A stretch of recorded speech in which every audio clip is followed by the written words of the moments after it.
Hello everyone, welcome to GK Today. This is Arzu Kakkad. Let us have a look over today's important current affairs. Before starting, let me tell you for all those who are looking for the English version of this video, they can get it on GK Today's new platform, that is GK Today 2.0.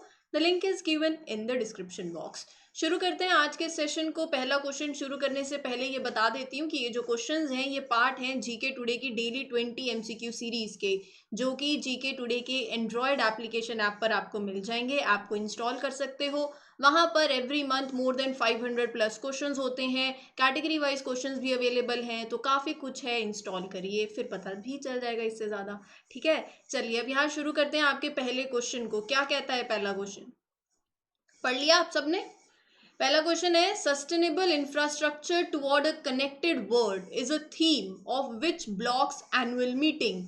तो 4 blocks हैं यहाँ पर, आपको बता रखे हैं। आपको बताना है कि ये जो थीम है sustainable infrastructure toward a connected world, ये थीम है कौन सी ब्लॉक की एनुअल मीटिंग की। अगर आप सोच रहे हो एडीबी तो आप गलत हो। अगर आप सोच रहे हो एआईआईबी तो आप बिल्कुल सही हो। तो एशियन इंफ्रास्ट्रक्चर इन्वेस्टमेंट बैंक इस क्वेश्चन का सही आंसर है। इसकी 7th एनुअल मीटिंग रही बोर्ड ऑफ गवर्नर्स की ऑफ बीजिंग बेस्ड। ऑब्वियसली इसका हेडक्वार्टर कहाँ है? बीजिंग के अंदर है, तो वो भी आपको पता चल गया। वीडियो कॉन्फ्रेंस के थ्रू ये मीटिंग हुई थी। हमारी फाइनेंस मिनिस्टर निर्मला सीतारमन ने भी अटेंड करी इस कॉन्फ्रेंस को।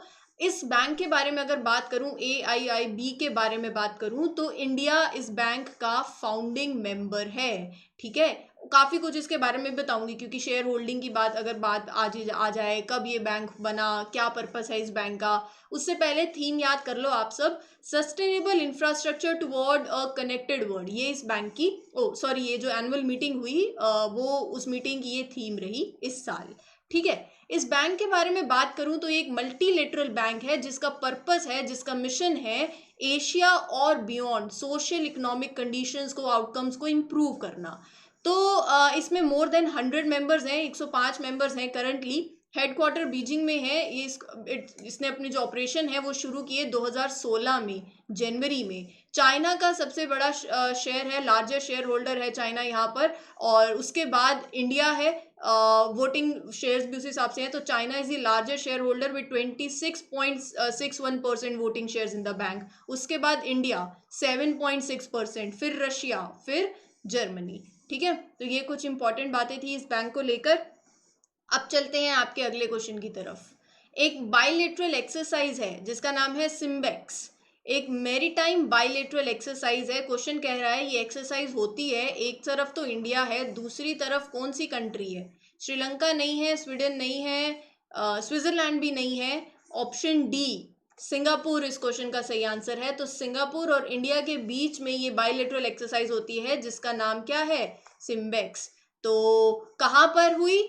विशाखापट्टनम में। मैप में विशाखापट्टनम भी देख लो। ठीक है, तो नेवीज दोनों की, इंडिया एक तरफ, सिंगापुर एक तरफ, ये पार्टिसिपेट कर रही हैं इस बाइलेटरल एक्सरसाइज के अंदर। मैरीटाइम बाइलेटरल एक्सरसाइज है एट विशाखापट्टनम। जगह बहुत ज्यादा इंपॉर्टेंट है, क्वेश्चन यहां से आ सकता है। इंडियन नेवी जो है ये होस्ट कर रही है इसका 29th एडिशन। बहुत ही ज़्यादा इंपॉर्टेंट यही चीज़ें हैं जो पूछी जाएंगी पेपर में एमसीक्यूज के फॉर्म में। 29th एडिशन है ये इस बार, और 2 फेजेस के अंदर हो रहा है। पहला हार्बर फेज एट विशाखापट्टनम, और दूसरा जो है it is followed by sea phase in Bay of Bengal. ये ऑपरेशन, ये एक्सरसाइज शुरू हुई थी 1994 में। ठीक है, जिस टाइम इसको इनिशियली बोला जाता था एक्सरसाइज लायन किंग। पूछा जा सकता है यहाँ से सवाल, ये बहुत ही एक इंपॉर्टेंट फैक्ट है। ठीक है, तो इस एक्सरसाइज को पहले किस नाम से जाना जाता था, कब हुई, ये कहाँ हुई, अभी कौन सा एडिशन है, यहीं से ही सारी जो बातें हैं वो घूमती हैं और पूछा जा सकता है सवाल। अगला क्वेश्चन है कि एज ऑफ अक्टूबर 2022, अभी तो मंथ खत्म हो गया है, लेकिन क्वेश्चन ये है कि which is the busiest airport in the world?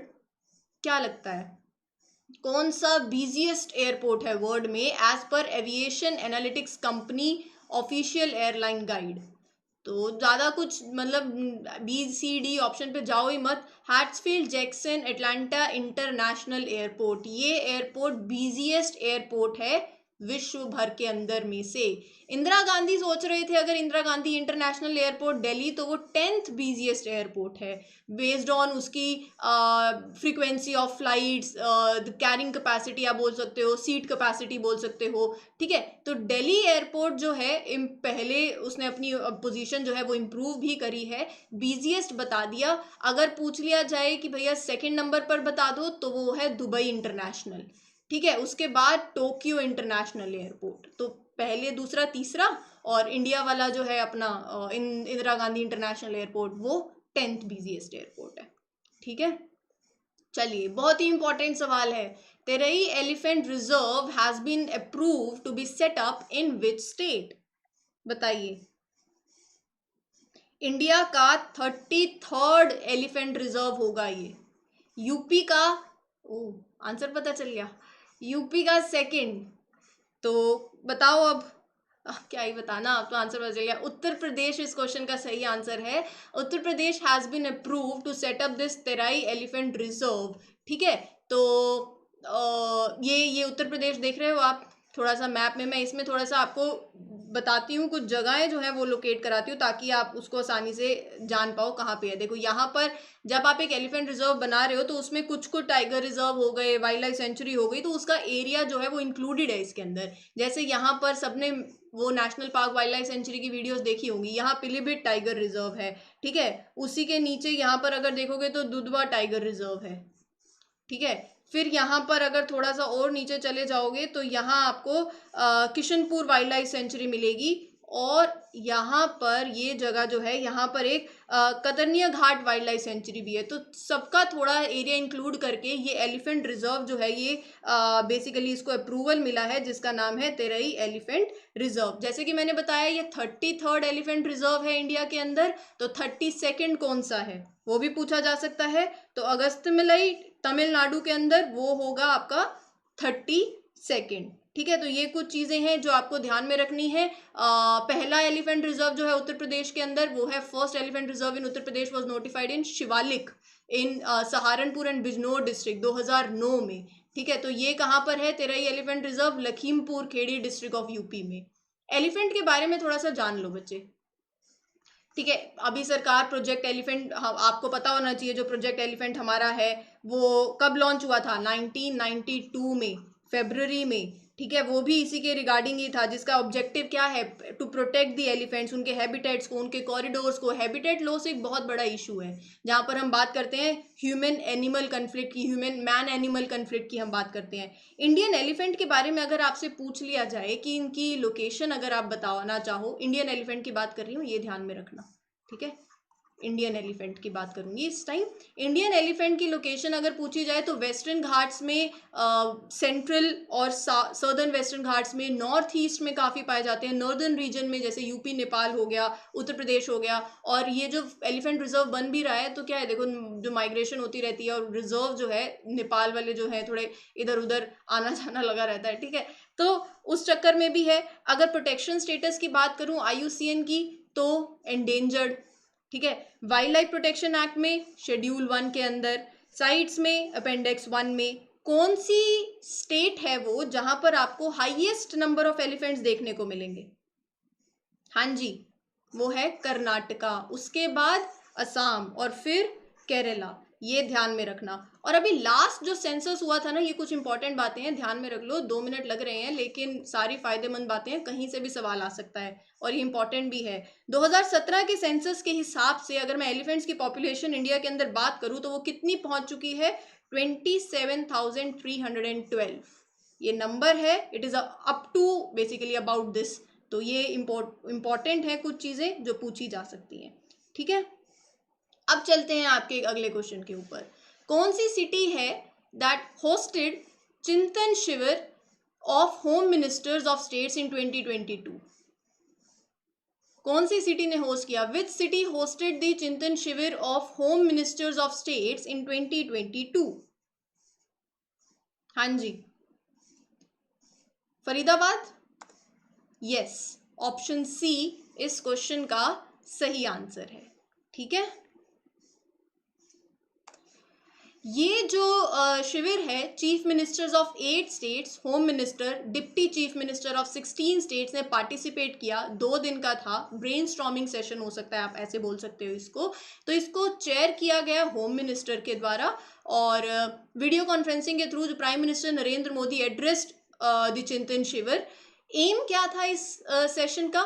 To prepare an action plan. देखो हमारा एक विजन 2047 है, ठीक है, और एक है पंच प्राण। तो इसको इम्प्लीमेंट करने के लिए आप क्या सोच रहे हो, एक प्रॉपर एक्शन प्लान, उसकी बात करी गई है यहाँ पर। तो इसके रिगार्डिंग में था। अगर आपको ये नहीं पता पंच प्राण, तो यहाँ पर पंच प्राण बेसिकली 5, आप बोल सकते हो ना, 5 वॉज। तो वो कौन कौन से हैं? पहला है developed India,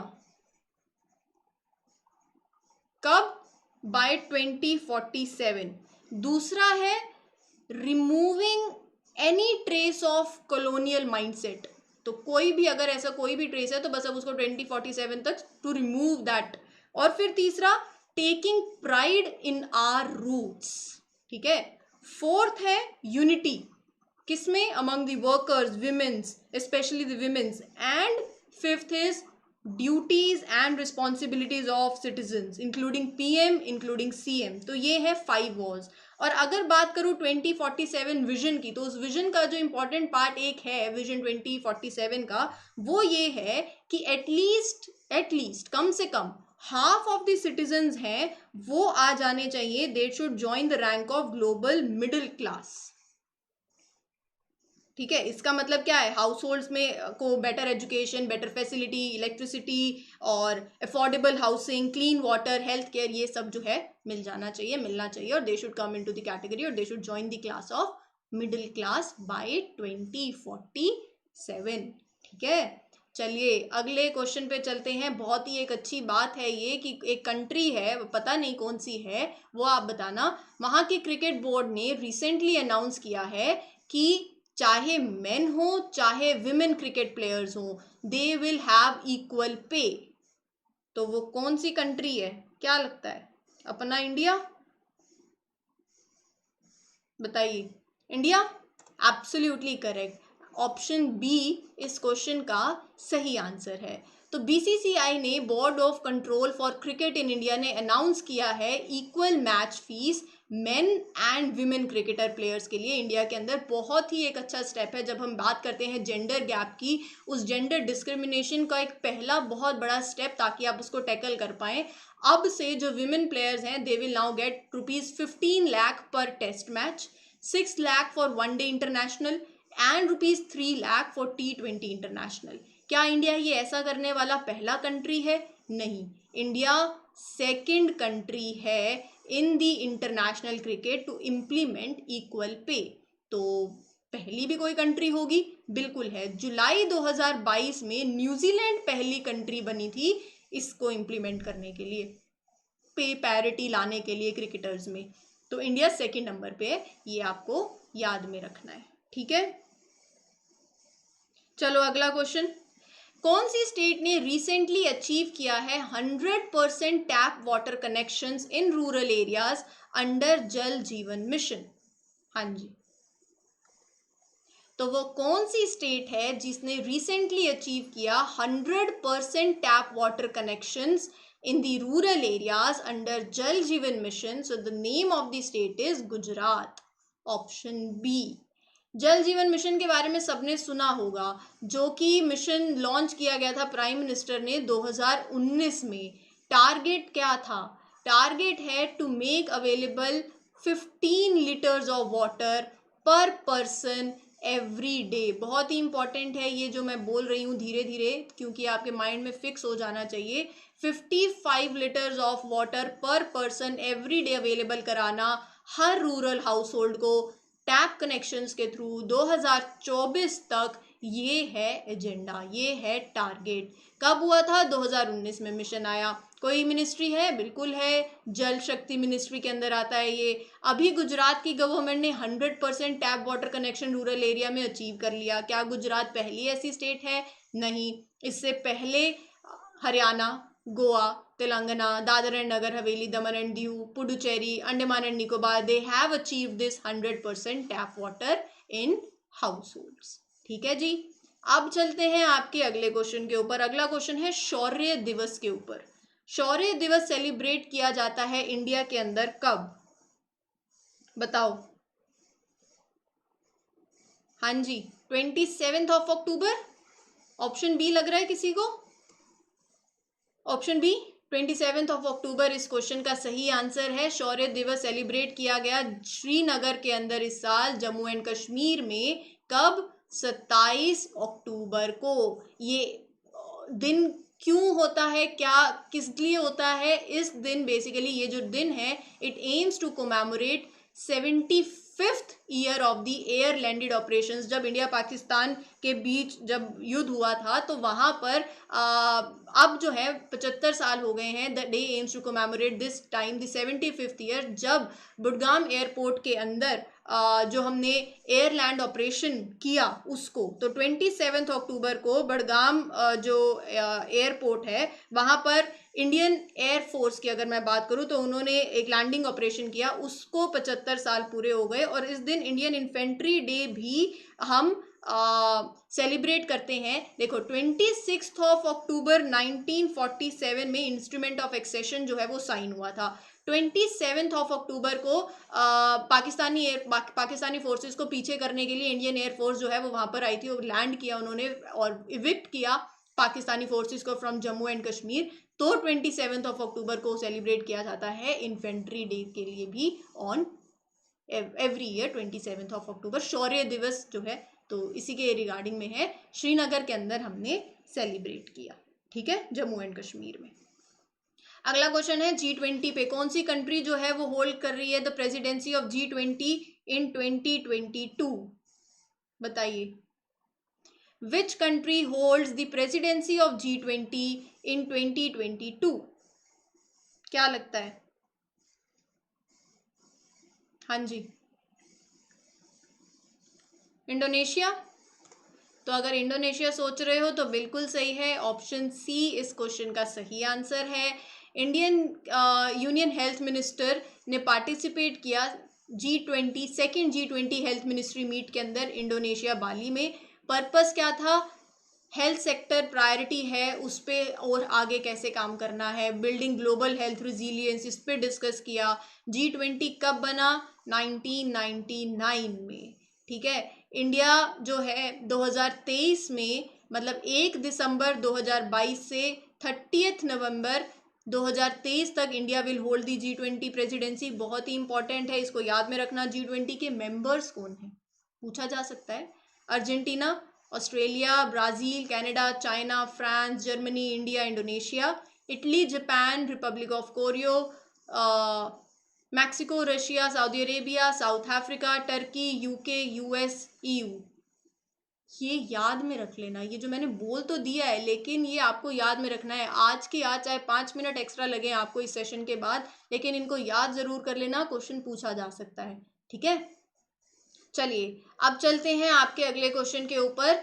as per the estimates of horticulture crops for 2021-2022, what is the estimate production of horticulture crops? क्या है बताओ। As per the estimate of 2021-2022 जो what is the estimate production of horticulture crops? 342.33 million tonnes.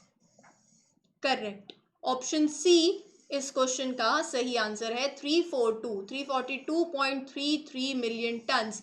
Ministry of agriculture and farmers welfare government of India ने release किया third advance estimate of area and production of various horticulture crops. तो उस estimate के हिसाब से 28.08 million hectares area के अंदर हमने जो प्रोडक्शन एस्टिमेट करी है, देयर इज अ रिकॉर्ड, ये रिकॉर्ड है ऑफ 342.33 मिलियन टन्स। ये एस्टिमेट शो करता है एक increase of about 7.73 million turns, मतलब 2.3% लगा सकते हो ओवर द ईयर 2020-2021। तो 2020-2021 के कंपैरिजन में 2021-2022 की बात करी जाए तो ये जो एस्टिमेट है वो बड़ा ही है। कितने परसेंट से? 2.3% से। ऐसे याद रखना है तो 7.73 मिलियन टन्स। कैसे भी याद रखो, याद करने से मतलब है। अब चलते हैं आपकी रिवीजन कैटेगरी के ऊपर। कुछ क्वेश्चंस आप देख रहे हो, मिसलेनियस क्वेश्चंस लेंगे, क्वेश्चन कहीं से भी आ सकता है, ठीक है। तो पहला क्वेश्चन क्या कहता है, पढ़ो, फिर सोच लो, फिर मैं लिख देती हूँ। As per the recent NSO update June 2022, what is the GDP growth estimate of India in 2021-2022? तो जून 2022 के हिसाब से 8.7%, ठीक है। एक रीसेंट स्टडी के हिसाब से what is the estimate number of death among childrens and adolescents in 2019, वो है 86 लाख। As per WTO, what is the estimated global trade growth in 2022-2023 fiscal year, वो है 3%। एशियन डेवलपमेंट आउटलुक 2022 के हिसाब से estimate growth rate of India 2023-24 में क्या है, 8%।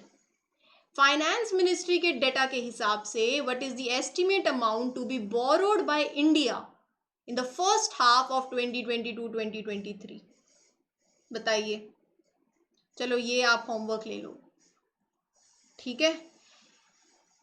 अच्छा, as per OECD's recent economic outlook, what is the India's real GDP growth estimated for financial year 24? 5.5%. NASA's Jet Propulsion Laboratory, as per this, what is the estimated number of exoplanets? 5,000. Second, advanced estimates of national income, as per this, real GDP growth of India in 2021-2022 क्या है, 8.9%। यहाँ लिख देती हूँ, फिर कहेंगे दिखाई नहीं दिया madam ji. 8.9%। As per the economic survey 2021-2022, what is the estimate GDP growth of India in 2022-2023? ये होमवर्क है, 2 होमवर्क हो गए, याद में रखना। जवाब चाहिए, बहुत ही इजी है। अगला क्वेश्चन है, which institution has unveiled a detailed framework for social stock exchange? SEBI. कौन सा sports person, which sports person on the business lines iconic change maker of the year award in 2022? Which sports person is on the business lines iconic change maker of the year award in 2022? Mithali Raj. अच्छा, कौन सी country ने partner किया है IMD के साथ to fast track climate change in India? Japan ने।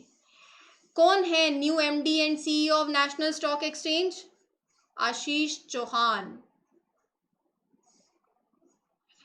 नीति आयोग ने लॉन्च किया mapping and exchange of good practice initiative along with which institution? World food programme. ये क्वेश्चन रिपीटेड ही है, मतलब यही क्वेश्चन आ गया है। Managing director and CEO of national stock exchange Ashish Chauhan, ठीक है। Which is India's third and the most recent power exchange that was recently launched? Hindustan power exchange, ठीक है। अच्छा, वो टेक्नोलॉजी का नाम बताना जरा, what is the name of the technology in which the DNA of an organism is changed?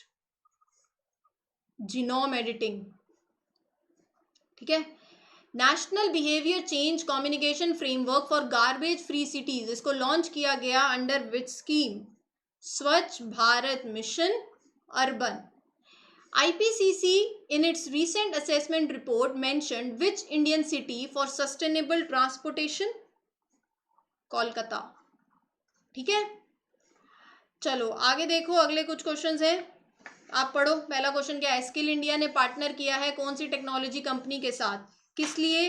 To upskill youth in emerging technologies in India. Samsung का mobile है किसी के पास? सैमसंग आंसर है। With respect to technology, what is the merge event relate to? ये mission, ये event relate करता है क्रिप्टो करेंसी से। इसरो ने पार्टनर किया है कौन सी कंट्री की स्पेस एजेंसी के साथ in space technology during Bengaluru space expo? Australia के साथ। AICTE ने पार्टनर किया है विद विच टेक्नोलॉजी कंपनी, किस लिए? To accelerate digital creativity skills across India? Adobe. Which company partnered with technology giants जैसे Meta, Google, Microsoft, Intel to roll out 5G services? Reliance. कौन सी मेजर टेक्नोलॉजी कंपनी है जिसने release किया है child safety tool kit and cyber security upskilling programme? Google ने। कौन सी स्टेट ने इनॉग्रेट किया Rajiv Gandhi centre of advance technology? Rajasthan ने। कौन सी इंडियन स्टेट ने लॉन्च किया है seed distribution to farmers based on blockchain technology? वही है झारखंड से, तो झारखंड ने लॉन्च किया है। ठीक है। Department of science and technology ने रिसेंटली अप्रूव किया एक startup loan for commercialising which product? ये होमवर्क है आपके लिए, 3 होमवर्क हो गए। What is the name of the center's passenger processing system based on facial recognition technology? डिजी यात्रा। ठीक है। अगला क्वेश्चन है कौन सी स्टेट ने पार्टनर किया है national institute of ocean technology के साथ फॉर कोस्टल प्रोटेक्शन मेजर्स? वो है उड़ीसा। इसके साथ आपके ये कुछ होमवर्क है और साथ ही साथ वो अभी जो 2-3 क्वेश्चन और दिए हैं, तो सभी के आंसर्स कमेंट सेक्शन में कर देना। Thank you for liking these sessions. आपके कमेंट बताते हैं इतने अच्छे अच्छे। तो इसी के साथ फिर मिलेंगे अगले सेशन में। Till then happy learning everyone, take care, have a nice day, thank you.